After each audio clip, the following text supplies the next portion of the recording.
Hi! ಎಲ್ರಿಗೂ ನಮಸ್ತೆ. ಸಂಡೆಯ mini vlog. ಸ್ವಲ್ಪ ಕೆಲಸ, ಸ್ವಲ್ಪ ಮನದಾಳದ ಮಾತು. ಫೇಲ್ಯೂರ್ ಅನ್ನೋದು ನನ್ನ ಜೊತೆ ಇರೋ ನೆರಳು ಥರ ನನಗಾಗೋಗಿದೆ. ಜ್ಯುವೆಲ್ರಿ ಆಯಿತು, ಬಟ್ಟೆ ಆಯಿತು, ಯೂಟ್ಯೂಬಲ್ಲಿ ಕೂಡ ನಾನು ಫೇಲ್ಯೂರ್ ಅಂತಲೇ ಹೇಳ್ಬೋದು. 3 ವರ್ಷದಿಂದ ನಾನು ವೀಡಿಯೋಸ್ ಮಾಡ್ತಿದ್ದೀನಿ. ಬರೀ 1,000 ಜನ ಸಬ್ಸ್ಕ್ರೈಬರ್ ಇದ್ದಾರೆ. ಮೊನ್ನೆ ಒಬ್ಬರು ಕಾಮೆಂಟ್ ಹಾಕಿದ್ರು, "ಮಾನಿಟೈಸೇಷನ್ ಆಯಿತಾ? ನಿಮ್ಗೆ ದುಡ್ಡು ಬರ್ತಿದೆನಾ?" ಅಂತ ಹೇಳಿ. Highly impossible. ಇನ್ನೂ 10 ವರ್ಷ ಹೋದರೂ ಇದರಲ್ಲಿ ನಂಗೆ ದುಡ್ಡು ಬರಲ್ಲ. ಕಾರಣ ಏನು ಅಂದರೆ ವಾಚಿಂಗ್ ಅವರ್ ಟೈಮ್ ಏನಿದೆಯಲ್ಲ ಅದು ಕಂಪ್ಲೀಟ್ ಆಗಬೇಕು. ಅದು ಸಾಧ್ಯನೇ ಇಲ್ಲ. ಇವಾಗ ಬ್ರೆಡ್ ಸ್ಯಾಂಡ್ವಿಚ್‌ಗೆ ನಾನು ಕೆಲವೊಂದು ವೀಡಿಯೋಸ್ನೆಲ್ಲ ನೋಡ್ತಾ ಇರ್ತೀನಿ. ಲಕ್ಷಗಟ್ಟಲೆ ನೋಡಿರ್ತಾರೆ, ಸಾವಿರಾರು ಗಟ್ಟಲೆ ಲೈಕ್ ಬಂದಿರುತ್ತೆ ಬರೀ ಒಂದು ಬ್ರೆಡ್ ಸ್ಯಾಂಡ್ವಿಚ್‌ಗೆ. ರೊಟ್ಟಿ ಪಲ್ಯ ಮಾಡಿದಾಗ ಅದಕ್ಕಿಲ್ಲ ಅಂದಾಗ ನಾವು ಆಹಾರದ ಕಡೆ ಎಷ್ಟು ಗಮನ ಕೊಡ್ತಿದ್ದೀವಿ ಅನ್ನೋದು ಗೊತ್ತಾಗುತ್ತೆ. ಸೊ ಆ ಥರದ್ದು ನನಗೆ ಯಾವುದು ಬರಲ್ಲ. ನನಗೆ ಬರೋದನ್ನು ನಾನು ಮಾಡ್ತಾ ಇರ್ತೀನಿ.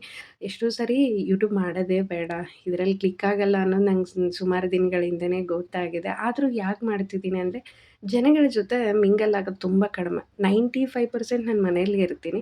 ಸೊ ನನ್ನ ಖುಷಿಗೋಸ್ಕರ ಇದನ್ನು ಮಾಡ್ತಿದ್ದೀನಿ. ಇದರಲ್ಲಿ ಕ್ಲಿಕ್ ಆಗ್ತೀನೋ ಇಲ್ಲೋ ಗೊತ್ತಿಲ್ಲ. 99% ಇಲ್ಲ ಅಂತಲೇ ಅನಿಸುತ್ತೆ. ರೆಗ್ಯುಲರಾಗಿ ರೊಟ್ಟಿ ಪಲ್ಯ ಮಾಡಿದಾಗ ಯಾರು ನೋಡ್ತಾರೆ ಅಂತ ಕೆಲವೊಂದು ಸರಿ ಅನಿಸುತ್ತೆ.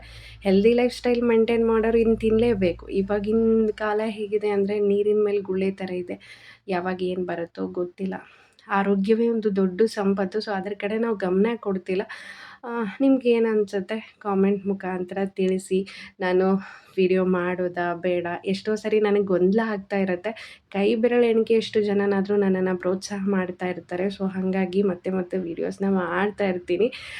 ಖಂಡಿತ ನಿಮ್ಮ ಕಾಮೆಂಟು ನನಗೆ ಮುಂದೆ ವೀಡಿಯೋ ಮಾಡೋದಕ್ಕೆ ಅನುಕೂಲ ಆಗ್ಬೋದು ಅಂತ ಹೇಳಿ. So please subscribe. Thanks for watching.